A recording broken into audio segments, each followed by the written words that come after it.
Who do you think wins in a fight, you or Prime Floyd? Me. No questions? Why would you think that I would say Floyd? You know, that's one of my favorite fighters. But yeah, no. Yeah, Floyd Mayweather's a GOAT. Oh, absolutely. But Terence Crawford will whoop his ass. He would beat Floyd Mayweather. I'm telling you right now, he will beat Floyd Mayweather too. Canelo said he's way better than Mayweather. What do you think to that? Who, Terence? Yeah. Oh, of course. Of course he is. I was very impressed with Canelo at 21. But Mayweather was still technically more sound. I think Crawford is better. It would have been a tough fight, but I think Crawford would have the edge over Mayweather because of the long arms and because it's bigger. But Mayweather is definitely a technician. I mean, like Crawford said, you know, Mayweather has his era, and Crawford, this is. Boxing has always thrived on dream matchups, but few spark as much debate as a prime clash between Floyd Mayweather Jr. and Terence Crawford.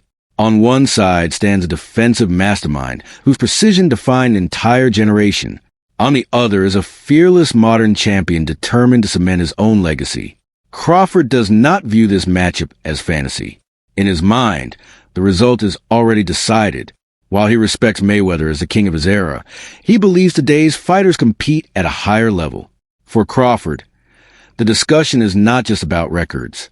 It is about how boxing has evolved over time. I was going to start making comparisons with your legacy to Floyd Mayweather. How do you feel you compare with Floyd with the resume you have now? Listen, Floyd was the greatest in his era. I'm the greatest in my era.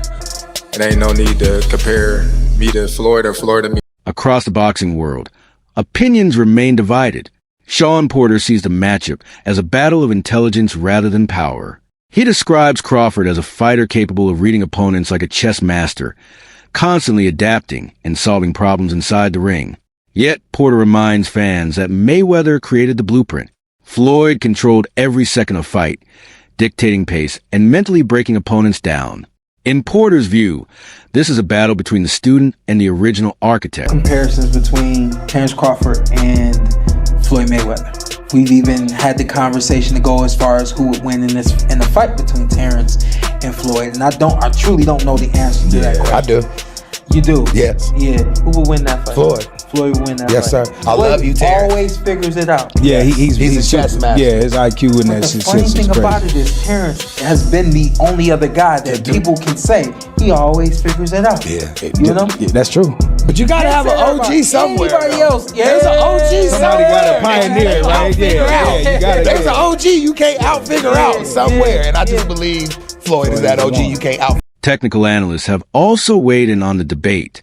Fighters such as Tim Bradley point to moments where Mayweather appeared vulnerable, particularly against southpaws like Zab Judah. While Judah found early success, Bradley believes he lacked the discipline and consistency Crawford possesses. One detail stands out: Mayweather's tendency to reach with his left hand.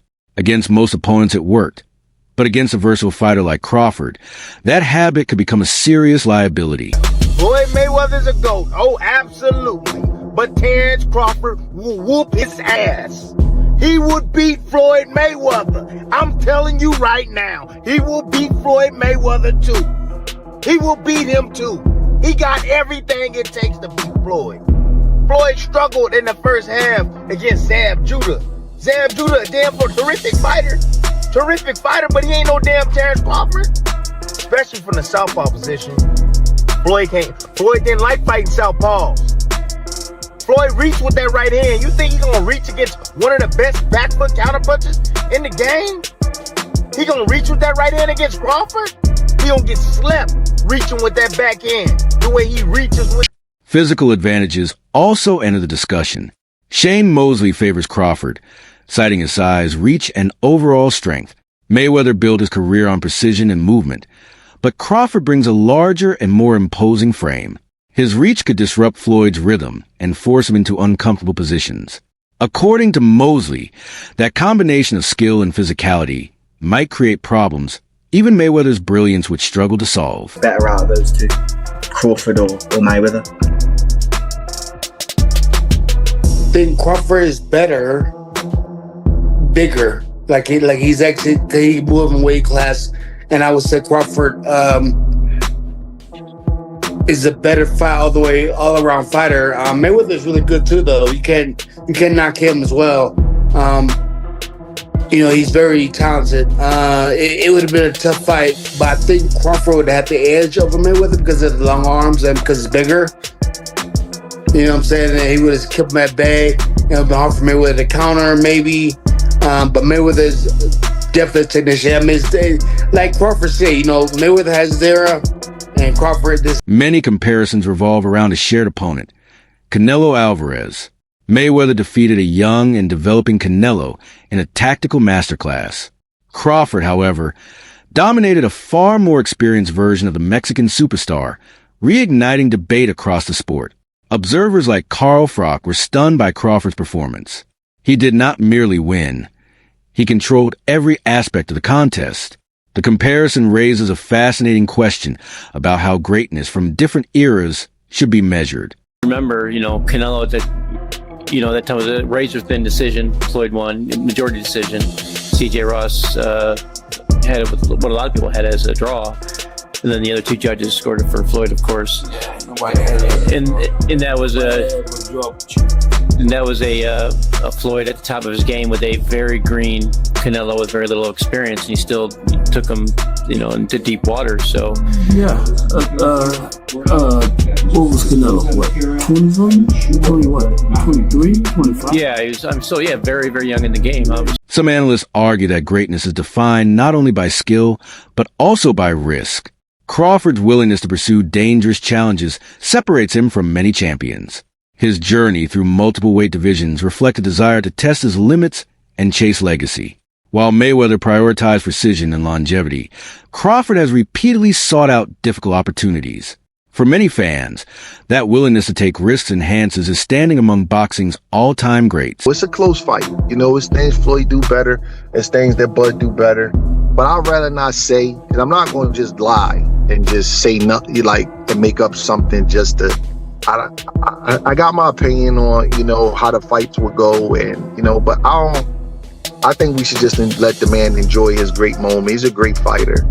And I see a lot of immature stuff, and I don't like the way things is going with Floyd and Roy. They two guys that a lot of the younger guys look up to, and they taking shots at each other in the media because of the who's better and all that kind of stuff. So, I just want to see Bud enjoy his moment. And, unfortunately, they didn't fight. They could have made, they kind of two different eras, though. Even though they was fighting at the same time, Floyd kind of was doing his different thing over there with PBC, and Bud's a lot young, about 10 years younger than him. So it didn't happen, and we got to just live. Following Crawford's biggest victories, trainers and insiders have emphasized the psychological pressure he places on opponents. His timing, patience, and composure break fighters down mentally as much as physically. Numerous respected voices in boxing have acknowledged his ability to make elite competition look ordinary. It is not just talent that makes Crawford dangerous. It is his ability to remain calm under pressure and execute a game plan at the highest level. Interview 8. The conversation now turns to Crawford's future. Some believe he has already accomplished everything necessary to secure his place in boxing history and should retire at the top. Others argue there are still major challenges left to conquer. Members of his team have suggested that a few more high-profile fights could elevate his legacy even further. Whether he continues or walks away, Crawford's influence on the sport is already undeniable. Terence Bud Crawford greater than Floyd Mayweather, or better than Floyd Mayweather? Greater is a little bit different. Greater is impact, resume, all that shit, but better. Terence Bud Crawford, after what he did last night, is better than Floyd Mayweather because there is no way Floyd Mayweather would attempt to do that crazy shit. See, that's the insane Sugar Ray Leonard versus Marvelous Marvin Hagler after being gone for 5 years type shit. Never being at middleweight, first fight at middleweight, being against Marvelous Marvin Hagler. Terence Bud Crawford never been on middleweight shit. The most he's been is super welterweight, and he was only there once. And he's fighting at 168 against one of the greatest super middleweights of all time, one of the greatest middleweights of all time, pound for pound, one of the greatest fighters of all time, reigning undisputed champion at super middleweight. That is unheard of, and that's something that Floyd Mayweather would. One of Crawford's most dangerous weapons is his seamless ability to switch stances. Unlike many fighters who use stance changes as a gimmick, Crawford remains equally effective from both sides.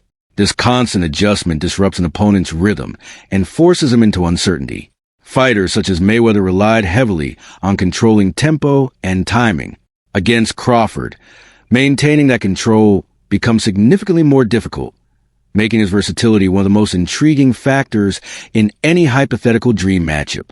Canelo is saying there wasn't shit I can do in there. Errol Spence had to have been in there like, holy shit. It brings light to his resume. Everybody done it. We kind of knew that Bob Arum had Manny Pacquiao avoid Terence Crawford. PBC, welterweights, all avoided him. I am here to give credit to Terence Crawford for being one of the most dubbed fighters in history. Like Bob Foster, like Black Murderers Row, Charlie Birdie and Eddie Booker and all those guys. Terence Crawford by himself is Black Murderers Row at this era. Now, do I need Terence Bud Crawford to continue fighting? Hell no. Oh what? Terence Crawford, we know what you are. I am the first one to say, didn't believe it. But brother, if you're watching Terence Crawford, you by yourself has cost me at least $30,000. That's enough for me to be convinced. I would never bet against this man ever again. I can't afford it. I have a house, I got kids, a business to run. I can't afford it. Mayweather's defensive brilliance made him one of the most difficult fighters to hit in boxing history. But Terence Crawford presents a different type of challenge. Unlike many elite boxers who focus primarily on either offense or defense, Crawford combines both at an exceptionally high level. He can counter effectively, apply pressure when necessary, and control distance with precision, all while carrying legitimate knockout power in both hands. What makes Crawford especially dangerous is his unpredictability. He can adapt his strategy mid-fight and attack opponents in multiple ways, forcing them to constantly adjust. This versatility gives him several paths to victory and makes him one of the most complete fighters of the modern era. Against a defensive mastermind like Mayweather, that balance between offense and defense could create a fascinating tactical battle. You said about fighting not being there spiritually, mentally. You think that might have affected Canelo, or that was just a skill difference was too wide? You know, I do think he was a little mentally tired. He's been at that level for a long time. Right. So 11 fights in 4 years. That's a lot. Timing was perfect for Crawford. Yeah. He said it himself at the press conference. See, timing was everything. Perfect timing, everything. That's right. His whole career was on timing. He was mentally tired, but you got to give Crawford credit, man. To keep your mind that mentally fresh and sharp and go out there and perform like that, that's a win itself. Not even just beating your opponent, for your mind to be that fresh, come fight. Another major argument in Crawford's favor is his remarkable success across multiple weight divisions. While many fighters struggle when moving up in weight, Crawford has consistently elevated his performances against larger and stronger opponents. Instead of losing effectiveness, he has managed to carry both his skill set and punching power into every new division he has entered.